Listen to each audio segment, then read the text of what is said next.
447. Now, Welsh Mountain has just joined an elite group of European peaks that measure more than 1,000 metres. For years, Glyder Fawr in Snowdonia has been stuck on 999. And it's grown? Yes, basically. New technology has now measured it at just over a kilometre, making it one of 5 so-called super mountains in England and Wales. We're going to speak to Mark Greaves, who is a geodesic analyst at the Ordnance Survey. Hello, Mark. Hello, good evening. I know that you didn't do the measuring, but you oversaw the measuring. That's right. The measuring was done by a group of enthusiasts, Graham Jackson, John Barnard and Mervyn Phillips, who have been checking mountain heights for a few years now, and I've been working with them for about 18 months. Now, I met them just a few months ago on their previous survey of Trippin. So, well, the mountains, basically, as Peter said, it's grown a metre. This is clearly down to different technology in measuring. So how did you used to measure it, and how are you measuring it now? Well, the vast majority of heights that you'll see on Ordnance Survey maps were done by aerial photography several decades ago.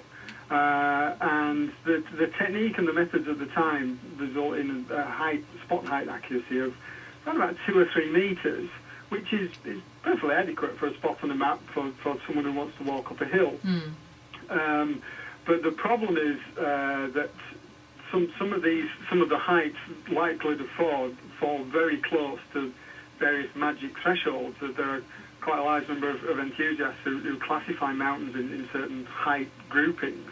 And obviously, as you said earlier, the 1,000 metres is quite an important threshold. So if it's marked as 999 on our map, in reality it could be slightly higher or slightly lower.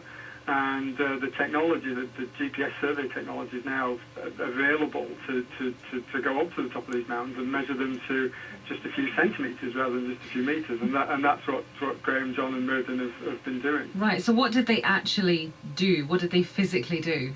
They've got themselves a kind of a professional survey-grade GPS kit. In fact, it's exactly the same kind of kit that the Ordnance Survey has. We've got 150 of these things. It's the same kit that our surveyors use day in and day out.